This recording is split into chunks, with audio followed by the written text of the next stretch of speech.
지난 4월 셋째 주 우리 교회 설립 68주년 기념주일로부터 또 지난주 스승의 주일까지 5번에 걸친 절기 설교를 제가 이제 마무리 짓고 오늘부터 다시 주일날 함께 나누었던 마가복음 강론을 여러분들과 다시 나누려고 합니다.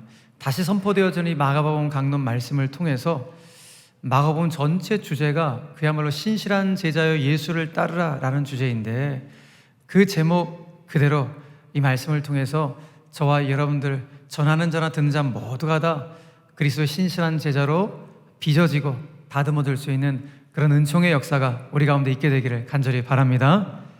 자, 그저께 5월 21일은 둘이 하나가 되는 날이라고 해서 부부의 날로 지켰습니다. 어떻게 행복한 부부의 날을 여러분 보내셨습니까?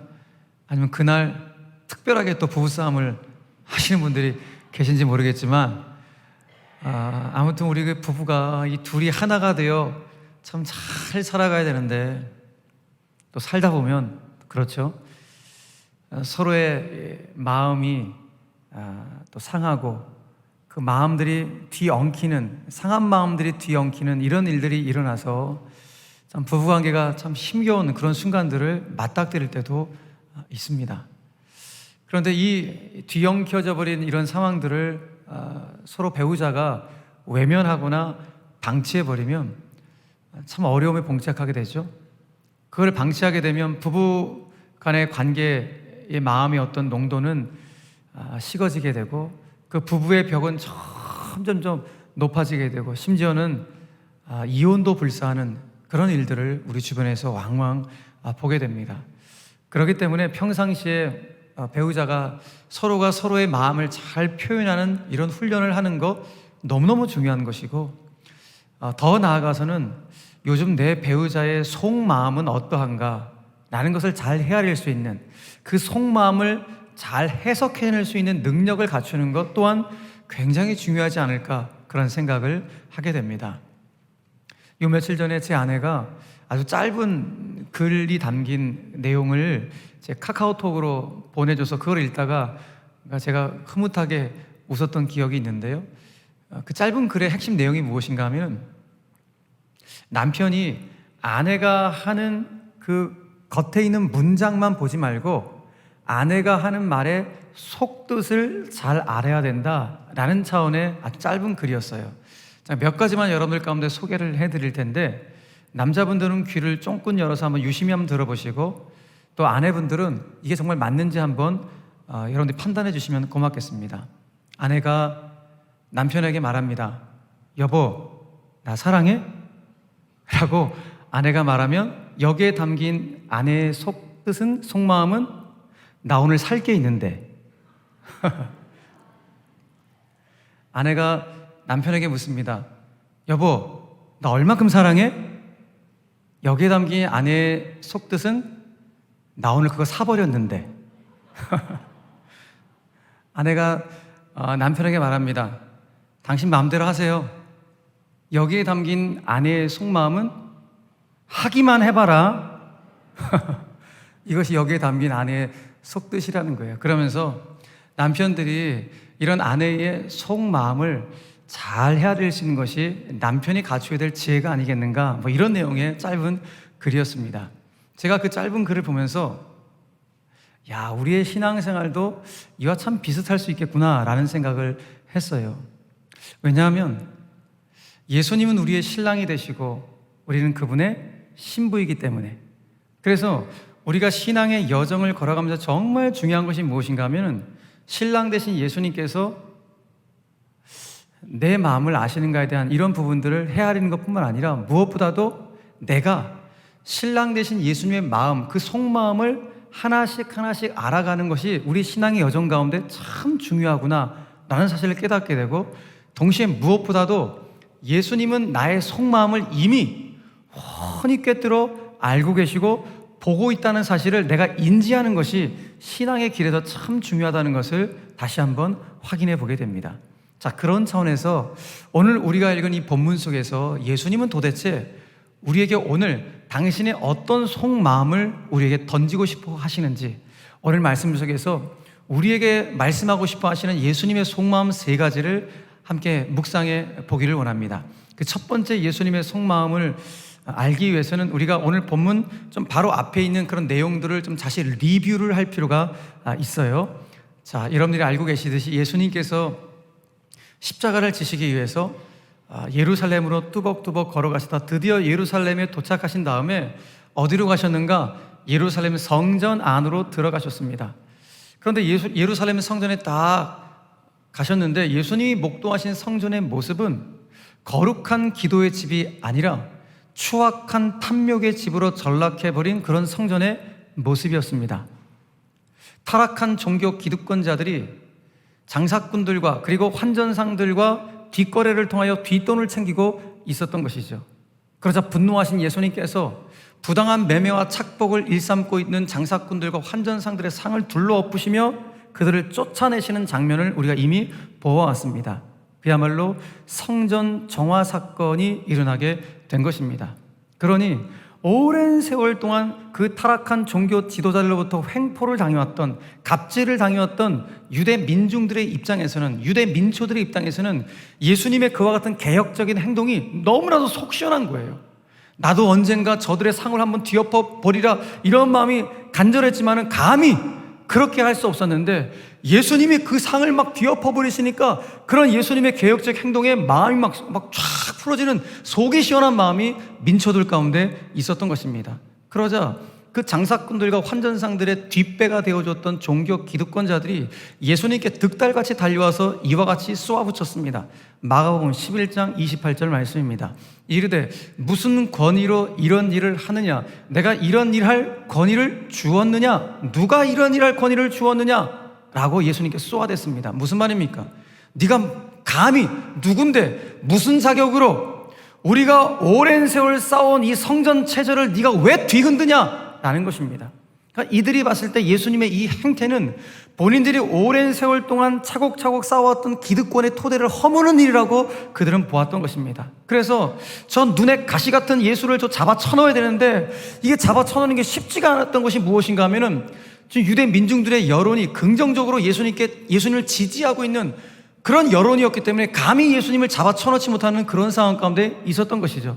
그러니 이 타락한 종교 기득권자들이 무슨 생각을 합니까? 저 예수를 어떻게 집어넣을까? 심사숙고 고민 끝에 드디어 예수님을 함정으로 몰아넣을 그런 묘안을 드디어 발견하게 된 것입니다. 오늘 본문이 바로 이들이 발견한 묘안으로부터 시작하게 됩니다. 오늘 본문 13절은 이렇게 시작을 합니다. 그들이 누굽니까? 이 바리새파에 속한 타락한 종교 기득권 세력들, 이 바리새파에 속한 이 종교 기득권 세력들이 예수의 말씀을 책잡으려 하여 바리새인과 헤롯단 중에서 사람을 보내매 그랬습니다. 자, 보십시오. 지금 바리새파에 속한 종교 기득권 세력들이 예수를 잡아놓으려고 누구랑 공모를 했다? 헤롯 땅 사람들과 공모를 했다라는 것을 오늘 우리에게 보여주고 있는 것이죠. 이게 참 흥미로운 사실은 무엇인가 하면, 여러분 2000년 전 이 당시에 이스라엘 사회에 크게 두 진영이 있었어요. 지금 여기 나오는 바리새파 사람들이 있고 헤롯 땅파 사람들이 있었습니다. 이 두 진영은 정치적인 것은 말할 것도 없고 모든 면에 있어서 매일 서로가 대립각을 세우며 이해관계가 얽히고 설키고 있었던 그런 두 진영이에요. 로마 제국과의 관계에 있어서도 바리새파 사람들은 반로마주의자들이었고 헤롯 땅 사람들은 친로마주의 사람들이었습니다. 그런데 오늘 이들이 이 두 진영이 모두가 다 자신들의 기득권이 빼앗길 위협에 처해 있다고 생각하자 예수를 죽이는 일에 한마음이 되어 의기투합을 하고 있는 이 모습을 보여주고 있는 것이죠. 불의한 일을 도모하는 일에는 하나가 되는 이런 안타까운 모습을, 참 기가 막힌 모습을 오늘 우리에게 이 장면을 보여주고 있는 것입니다. 여러분, 참 씁쓸하죠? 네. 서로 맨날 치고받고 싸우는 세력들도 자기들의 기득권을 안 뺏기기 위해서 그 순간 서로가 하나가 되는, 누군가를 죽이기 위해서, 불의한 일을 도모하기 위해서 그때 하나가 되는, 참 이런 모습, 참 씁쓸한 모습이 아닐 수가 없습니다. 왜 더 씁쓸합니까? 2000년 전이나 지금이나 이런 모습이 비일비재하게 우리 주변에도 지금도 일어나고 있기 때문에 그렇죠. 여러분, 불의한 일에 왜 사람들은 이렇게 쉽게 마음이 하나가 되는 것일까요? 그것은 이 불의한 일을 통해서 서로 각자가 어떤 이득이 있기 때문에 서로 공모하고 이런 불의한 일을 도모하는 일이 아니겠습니까? 그런데 좀 깊숙이 좀 들어가 보면은 이 일은 뭐 이득을 얻기 때문인 것도 있지만 이득보다는 인간 우리 본연의 본질적인 문제가 이 안에 있음을 깨닫게 돼요. 여러분들 인정하실지 모르겠지만 여러분, 죄성을 가지고 있는 우리 인간은 악한 일에 대해서 뭔가 쾌감을 느끼는 그런 심리가 우리 안에 다 조금씩 잠재되어 있어요. 그래서 심리학적으로 여러분, 상대방이 잘 안 되는 것에 대해서 쾌감을 느끼고 상대방이 파괴되는 것에 흥미를 느끼는 그런 심리를 가리켜서 사디즘이라고 이야기를 해요. 그런데 이 사디즘의 심리는 목사님 저한테는 없는데요? 라고 말씀하실지 모르겠지만 심리학자들에 의해서는 그분들은 이런 사디즘의 심리가 정신적으로 병든 사람만 이런 심리가 있는 것이 아니라 우리 인간 모든 심리 안에 어딘가에 모르게 다 잠재되어 있는 심리가 이런 사디즘의 심리다라고 이야기를 하는 것입니다. 단지 우리는 인간의 교육을 통한 도덕적 양심이나 법적인 강제력을 통해서 이거를 절제하며 살아갈 뿐이지 우리 모두에게 이런 아이고 쌤통이다 잘됐다 이런 마음들이 우리 안에 다 잠재되어 있다는 거예요. 여러분, 그렇다면 예수를 믿는 우리 그리스도인들은 이 사디즘의 심리가 있을까요, 없을까요? 있습니다라는 표정으로 저희를 다 바라보시는 것 같아요. 여러분, 그렇죠? 우리 그리스도인들도 이런 사디즘의 심리가 있는 것 같아요. 왜요? 남 잘 되는 거 배 아파하는 사람들이 있는 거 보니까, 난 잘 되는 거 시기하고 질투하는 거 그렇게 시기 질투하는 사람들이 있는 거 보니까 우리에게도 어딘가 모르게 다 이 사디즘의 심리가 있는 것으로 보여집니다. 여러분, 그렇기 때문에 우리는 내 주변에 사람이 잘 안 되는 것에 대해서 쾌감을 느끼는 이런 불순한 마음, 이런 악한 마음이 내 삶을, 내 내면을 지배하지 않도록 날마다 성령님의 도우심을 구할 수 있어야 돼요. 혹여라도 내 안에 이런 불순한, 이런 악한 마음이 내재되어 있다면, 그걸 내가 느끼고 발견했다면 성령의 불로 하나님이 악한 마음을 태워주시옵소서 날마다 기도할 수 있어야 되는 것입니다. 직장 생활하시고 또 사업하시다 보면은 여러분, 이런 유혹들이 얼마나 많아요. 순간순간 불의와 타협할 수밖에 없는 그런 상황들이 도래하는 그런 순간들이 올 수가 있는데, 그런 순간 우리 그리스도인들이 어떻게 될 것인가 고민되시죠? 그 순간 오늘 주님은 말씀하신 거예요. 단호히 거절하라는 것이죠. 그래서 오늘 첫 번째로 주님이 저 여러분들 가운데 제시하시는 당신의 속마음이 무엇인가, 내 내면이 악하고 불의한 생각에 지배되지 않도록 날마다 성령의 도우심을 구할 수 있는 것, 이것이 바로 신실한 예수의 제자의 길임을 주님께서 당신의 마음을 통하여 우리에게 보여주고 있는 것입니다. 한 걸음 더 나아가서 오늘 예수님께서 저와 여러분들 가운데 제시하시는 당신의 속마음 두 번째는 무엇인가? 자, 보십시오. 지금 이 바리새파 사람들과 헤롯 땅 사람들, 이 불의한 사람을 죽이는 예수를 잡는 일에 하나가 되어지는 의급투합한 이 사람들이 예수를 잡으려고 바리새파 사람들에서 몇 명, 헤롯 땅 사람들에서 몇 명, 이 몇 사람들을 뽑아갖고 예수님께 파견을 냈어요. 예수님께 보낸 것입니다. 그래서 그렇게 뽑혀갖고 예수님께 온 사람들이 오늘 예수님께 어떤 말을 합니까? 자, 이와 같은 말을 하죠. 자, 14절 상반절의 말씀입니다. 와서 이르되 선생님이여, 우리가 아노니 당신은 참되시고 아무도 꺼리는 일이 없으시니 이는 사람을 외모로 보지 않고 오직 진리로서 하나님의 도를 가르치심이다 라고 이렇게 예수님을 한껏 치켜 세우는 말을 하고 있는 거예요. 여러분, 그런데 오늘 이들이 다가와서 예수님께 한껏 치켜 세우는 말에 이들이 하는 혀 밑에 날카로운 비수가 숨겨져 있었던 것이죠. 몸을 한껏 낮춰서 예의 바르게 말한 것 같지만은 그들의 속셈을 숨기는, 본심을 숨기고 꾸미고 있는 그야말로 감언이설이 아닐 수가 없는 것이죠. 드디어 이들은 소위 교언영색의 말로 아첨하고 알랑거리는 이런 말을 하면서 드디어 자기들 안에 있는 속셈을 드러내는 질문을 예수님께 던집니다. 자, 14절 하반절, 15절 상반절의 말씀입니다. 자, 같이 읽겠습니다. 시작. 가이사에게 세금을 바치는 것이 옳으니까 옳지 아니하니까 우리가 바치리까 말리까? 자, 이 질문을 드디어 자기들의 속셈이 무엇인지를 슬쩍 비치는 이 질문을 예수님께 했습니다. 자, 일단은 액면사로 딱 봤을 때는 이 질문은 세금 이야기를 하는 것처럼 보여주기도 합니다. 그렇죠? 여러분, 예나 지금이나 세금 문제는 굉장히 예민한 부분이죠. 국민적인 정서를 건드리는 부분이기 때문에, 특별히 세금은 그야말로 국민의 피, 혈세이기 때문에 굉장히 예민한 부분이죠. 여러분, 지금 뉴스에 나오고 있듯이 무려 세금 171억 원을 들여서 저 세종시에 안 지어도 될 관평원이라는 청사를 지어서 지금 유령 청사로 만들고 있는 그 모습을 보면서 국민들이 분노하고 있죠. 왜 공분을 사고 있습니까? 국민 세금을 쓸데없는 곳에 낭비하고 그 세금이 혈세가 줄줄줄 흘려버리는 그 모습에 국민들이 좀 공분하고 있는 것이죠. 그러니까 지금이나 2000년 전이나 예수님 당시에도 이 세금 문제는 굉장히 예민한 문제예요. 그래서 오늘 이들이 예수님께 세금 문제를 딱 던졌거든요. 그러니까 예민한 부분이기 때문에 예수님께서 이들이 던진 질문에 어떠한 대답을 하든지 간에 무조건 함정에 빠질 수밖에 없는 이런 상황이에요. 그러니까 예를 들어서 지금 예수님께서 만약에 그래? 그럼 로마 정부에 세금을 바치지 말라라고 말을 했다면 예수님이 어떤 사람이 되는 거예요? 로마 제국의 반역을, 선동을 일으키는 사람이 되어버리는 것이고, 로마 정부의 세금을 바치라 라고 말씀을 하신다면 지금 유대 민중들은 로마에 지금 세금 바친 걸 굉장히 싫어하고 불편해하는데, 이렇게 말씀하신다면 유대 민중들의 국민적인 감정을 건드리는 부분이 되기 때문에 이래나 저래나 지금 예수님이 함정에 빠질 수밖에 없는 그런, 그래서 오늘 이들의 질문은 아주 야비하고 비열한 질문이 아닐 수가 없어요. 그냥 예수님이 덫에 딱 걸릴 수밖에 없는 그런 비열한 질문을 이들이 던진 것입니다. 자, 그런데 예수님이 어떤 분이에요? 예수님은 지금 이들의 계략을 훤히 꿰뚫어 보고 계십니다.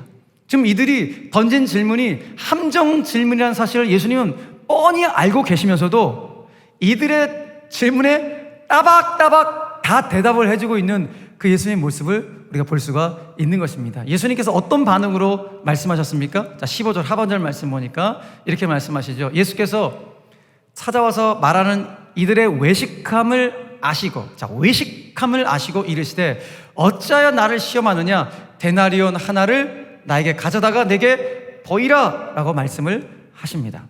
자, 그렇죠. 예수님은 오늘 당신에게 질문을 던진 이 사람들의 뭘 아셨어요? 외식함을 아셨어요. 외식, 한자 말로 그대로 꾸밀 식작을 사용해서 바깥쪽을 꾸미는 게 외식이에요. 여러분, 사람들이 왜 자꾸 바깥쪽을 꾸밉니까? 우리의 이 겉모습을 자꾸 꾸밉니까? 사람들을 속이기 위함이에요. 그러니까 외식이라고 하는 건 뭐예요? 외식이라고는 다른 것이 아니라 위장술이라고 말할 수 있죠.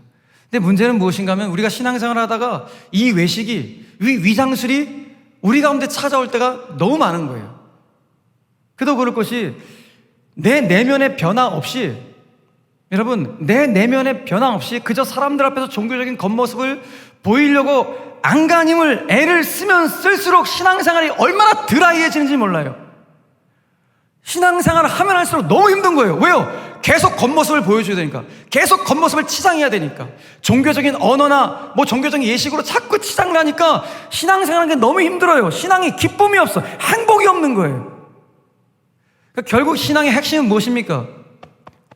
이 속이에요. 속, 사람의 내면이라고요. 사람의 속이 우리 신앙의 핵심이에요.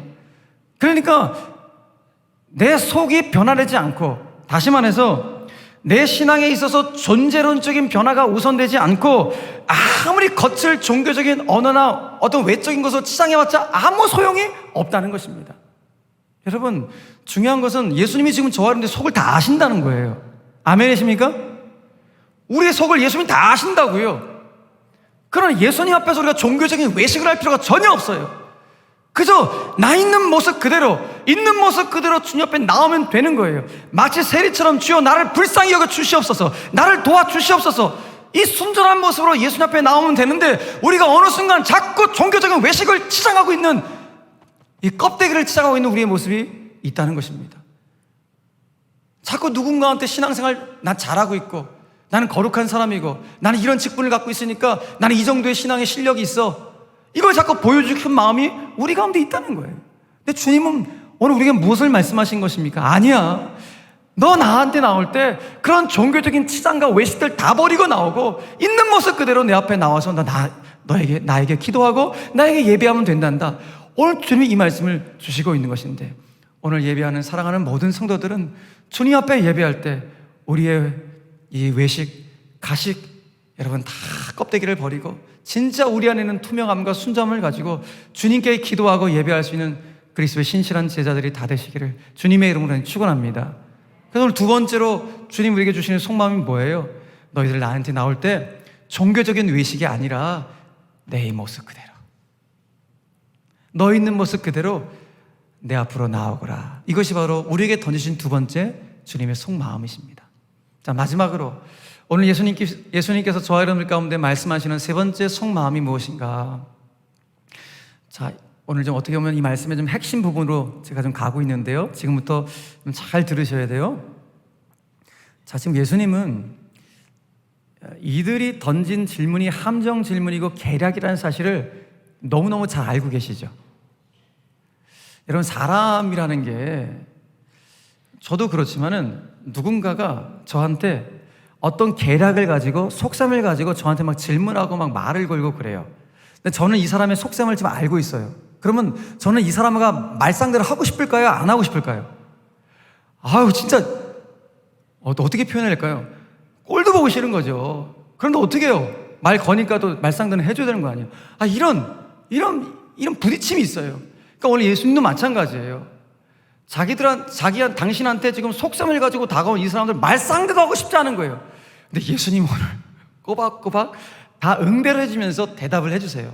어떻게 단도직입적으로 말씀하셨습니까? 먼저는 너희들 데나리온 있지? 그 데나리온 한 입을 나에게 가지고 와. 그리고 나한테 보여봐 라고 말씀하십니다.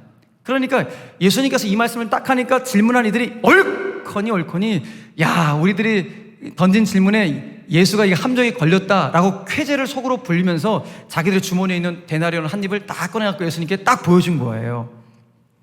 여러분, 2000년 전에 데나리온이라는 이 화폐는 로마 황제가 자기가 다스리고 있는 식민지 백성들에게 세금을 징수하기 위해서 은으로 주조한 이 당시의 공식 화폐가 데나리온이었어요.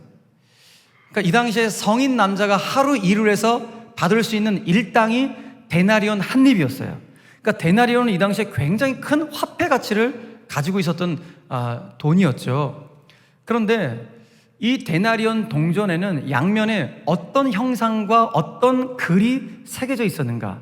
지금 사진 보시면 알겠지만 일단 한 면에는 월계관을 쓰고 있는 이 당시의 황제인 티베리스 황제의 형상이 쫙 새겨져 있는 거예요. 그 뒷면에는 신들의 보좌에 앉아있는 황태후 리비아의 그림이 새겨져 있습니다. 그런데 그 아까 말씀드렸던 월계관을 쓰고 있는 티베리스 그 황제가 있는 형상에 그 동전 그 겉에 이렇게 동그랗게 글귀가 이렇게 쭉 새겨져 있는데, 이 글귀가 뭐라고 새겨져 있는 것인가? 황제 티베리우스, 신과 같은 아우구스투스의 존엄한 아들이라고 이 글귀가 저기 동그랗게 새겨져 있는 거예요. 그러니까 이 당시에 데나리온이라는 이 돈은 무엇을 상징하고 무엇을 보여주는 것입니까? 당시에 로마의 권력이 얼마나 셌는지, 황제의 권력이 얼마나 막강했는지를 보여주는 힘의 표상이 데나리온이었던 거예요. 그런데 오늘 예수님께서 그 데나리온에 새겨진 형상과 글을 보시면서 질문을 한 그들에게 도리어 역질문을 하시는 거예요. 뭐라고 질문하셨습니까? 여기에 새겨진 형상과 글은 누구의 것이냐? 누구의 형상과 누구의 글이냐? 라고 물어본 것입니다. 그래서 이 예수님의 질문을 받은 사람들이 야, 옳거니 드디어 예수가 걸려들었다 라고 생각을 하면서 그들이 바로 대답을 합니다. 그거 황제의 것입니다. 가이사의 것입니다 라고 대답을 합니다. 그래서 예수님께서 단도직입적으로 오늘 그 유명한 말씀을 하십니다. 가이사의 것은 가이사에게, 하나님의 것은 하나님께 바치라 라는 이 말씀을 하신 것이죠. 그러자 본인들이 얻어야 될 대답이 있는데 본인들이 얻어야 될 대답을 듣지 못한 이 질문한 사람들이 무척이나 당혹스러워하는 장면을 오늘 보여주고 있는 거예요. 왜 그렇습니까? 오늘 예수님의 이 대답은 두 가지를 다 충족시킨 거예요. 보십시오. 예수님의 이 대답은 로마 정부의 세금 내는 것을 찬성했던 헤롯 땅 사람들이 봤을 때도 책 잡을 수 있는 부분이 없어요. 가이사의 것은 가이사 내라 그러니까.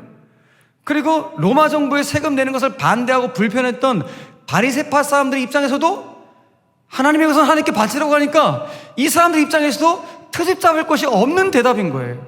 그러니까 분명히 예수의 말에 책 잡으려고 함정 질문을 던졌는데 책 잡을 것이 전혀 없으니까 질문을 던진 이들이 너무나도 당혹스러운 장면을 오늘 보여주고 있는 것입니다. 자, 그렇다면 오늘 이 유명한 가이사의 것은 가이사에게, 하나님의 것은 하나님께 바치라는 예수님의 이 말씀에 담긴 예수님의 속마음이 무엇인가, 이걸 알아야겠죠. 자, 지금부터 잘 들으셔야 돼요. 자, 오늘 예수님의 이 말씀의 포커스는 가이사에게 있는 게 아니에요. 예수님의 이 말씀은 지금 하나님에게 있는 거예요. 가이사에 있는 것이 아니라 하나님에게 있다. 만약에 포커스가 가이사에게 있다면 어떤 착각을 하게 돼요? 가이사에게 갈 것이 있고 하나님께 바치할 것이 따로 있나? 다시요. 가이사에게 바치할 것이 따로 있고 하나님께 드려야 할 것이 따로 있나? 라는 착각을 하게 되는 거예요. 그렇습니까? 아니죠. 모두가 다 하나님의 것이에요. 가이사의 것이든 모든 어떤 것이든 간에 모두가 다 하나님의 통치와 지배 아래에 있는 것들이에요. 아멘이십니까? 그렇죠. 모든 것이 다 하나님의 것이에요. 그러므로 일단 기본적으로 오늘 예수님의 이 말씀은 세금 문제를 돈 문제를 말씀하는 것이 아니에요. 다시요. 오늘 이 말씀은 세금 문제다? 아니라는 거예요. 이 말씀을 주시는 게 아니라는 거예요. 또 하나, 예수님께 던지신 오늘 이 말씀, 이런 생각할 수 있죠. 가이사의 것은 황제 것은 황제한테, 하나님의 것은 하나님한테. 이렇게 나누라고 한 거 보니까 정치하고 종교는 이원론적으로 분리하라? 이런 말씀인가? 이것도 아니라는 거예요. 여러분 한번 생각해 보십시오. 아니, 인권을 유린하는 여러분 국가 권력에 대해서 하나님의 형상인 성도가 어찌 가만히 있을 수가 있겠습니까? 인권으로 포장된 동성애 법에 대해서 하나님의 형상으로 지음받은 우리 성도가 어찌 침묵할 수가 있겠습니까? 저 미얀마 땅에서 군부 쿠데타가 일어나서 수많은 미얀마 사람들, 국민들이 목숨을 잃고 인권을 유린당하고 있는데 그 모습을 보고 있는, 그래서 평화를 추구하는 하나님의 형상이라면 어찌 그 모습에 대해서 거룩한 분노를 안 느낄 수가 있겠습니까? 그 땅을 향해서 하나님의 평화가 임하기를 위해서 기도하는 것이 하나님의 형상인 바로 우리들의 마땅한 모습인 것이죠. 그렇기 때문에 오늘 예수님의 이 말씀은 정치와 종교를 이원론적으로 분리하라라는 말씀도 아니에요.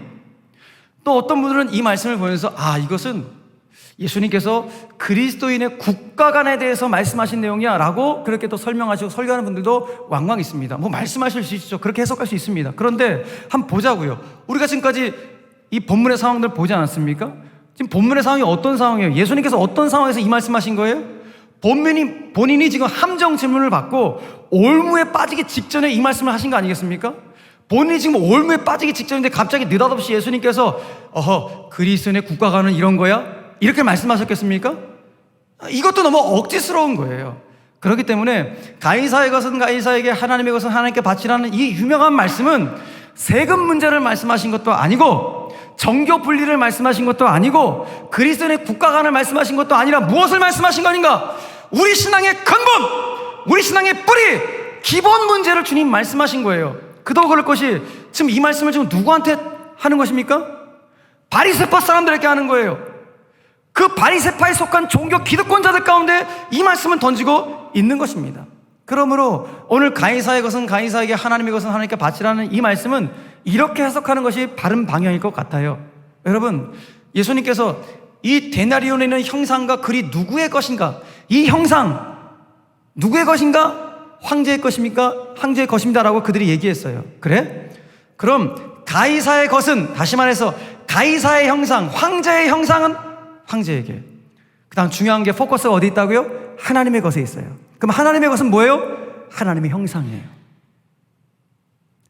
하나님의 형상으로 창조된 너희들의 삶은 가이사에게 바쳐진 삶이 아니라 하나님께 바쳐진 삶이다. 이걸 주님이 말씀하시는 거예요. 누구에게? 바리새파 사람들에게. 너희들은 하나님의 형상으로 지음받은 자들인데 왜 너희들의 삶을 가이사에게 바쳐진 삶으로 드리려고 하냐? 하나님의 형상으로 지음받은 하나님의 사람들에게는 우리의 삶은 하나님께 바쳐진 인생이 돼야 된다. 이것을 주님이 하나님의 것은 하나님께 바치라고 오늘 말씀하고 있는 것입니다. 사랑하는 성도 여러분, 저와 여러분들의 정체성은 하나님의 형상인 줄 믿으시길 바랍니다. 저와 여러분들은 하나님의 형상으로 지음받은 존재인 줄 믿으시길 바랍니다.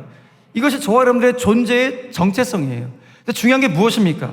오늘 예수님은 하나님의 형상으로 지음받은 자들의 삶은 기본적으로 어떤 삶이다? 하나님께 바쳐진 삶이라는 거예요. 우리의 삶이 어떤 삶이라고요? 하나님께 이미 바쳐진 삶이다. 이걸 주님이 오늘 말씀하고 있는 거예요. 그런데 왜 가이사에게 너희들의 삶을 바치려고 하느냐?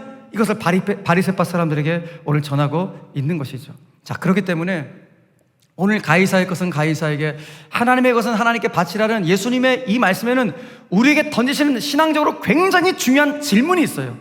우리가 어떤 질문을 던지는 것인가? 이런 질문이에요. 지금 내 삶을 볼 때 하나님의 형상으로 지음받은 내가 과연 나는 정말 하나님께 바쳐야 할 것을 제대로 바치며 살고 있는가? 다시 말해서 하나님께 돌려야 할 것을 제대로 돌리며 살고 있는가? 거꾸로 하나님께 돌려야 할 것도 내가 가로치며 살고 있지는 않은가? 하나님께 돌려야 할 영광을 내가 가로치며 살고 있지는 않은가? 이 질문을 아주 심각하게 주님이 던지고 있는 것입니다. 사랑하는 교회 여러분, 여러분 어떠십니까? 우리 신앙생활 하면서 혹여라도 하나님께 돌려야 될 것을 내가 가로치고 있는 그런 신앙의 길은 아닐까요?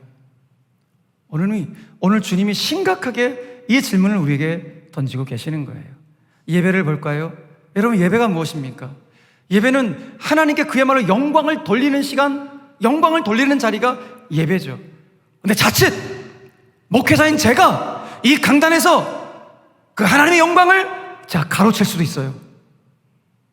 저뿐만 아니라 예배를 섬기는 많은 분들이 그 영광을 가로챌 수가 있어요.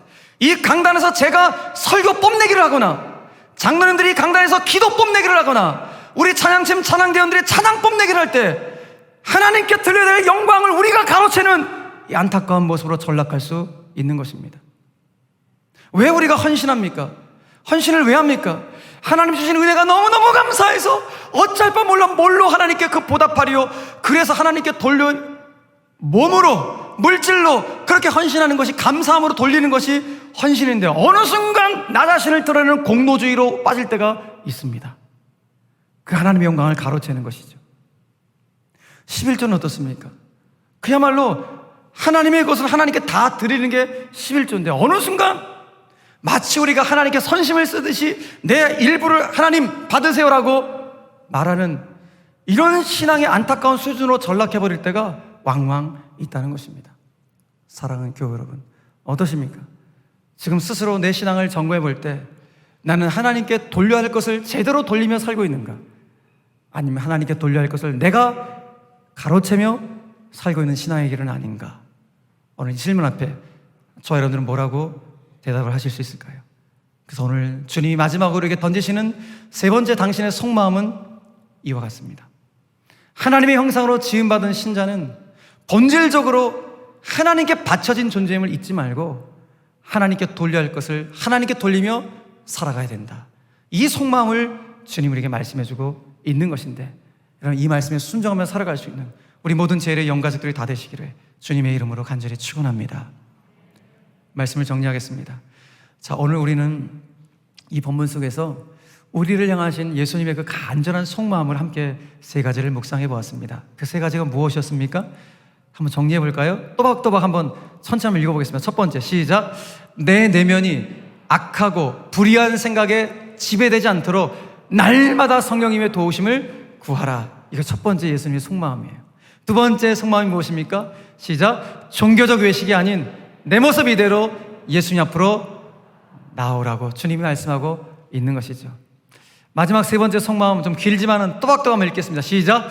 하나님의 형상으로 지음받은 신자는 본질적으로 하나님께 바쳐진 존재임을 잊지 말고 하나님께 돌려야 할 것을 하나님께 돌리며 살라.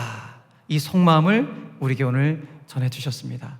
사랑하는 제1의 우리 성도 여러분, 바라기는 저와 여러분들은 여러분 예수님의 이 속마음을 찰떡같이 알아들을 수 있는 영적인 센스를 가지고 그야말로 예수님의 마음을 날마다 흡족하게 해드릴 수 있는 그야말로 예수 그리스도의 신실한 제자로 쓰임받을 수 있는 우리 모두가 되기를 주 예수 그리스도의 이름으로 간절히 축원합니다. 자, 오늘 다 함께 일어나셔서 우리 이 찬송 힘차게 박수치며 찬송하시면서 하나님, 내 안에 있는 악한 권세를 다 깨뜨리시고 성령이여 나를 주장하시고 지배하여 주시옵소서. 힘차게 찬송하며 우리 예배를 마무리하도록 하겠습니다.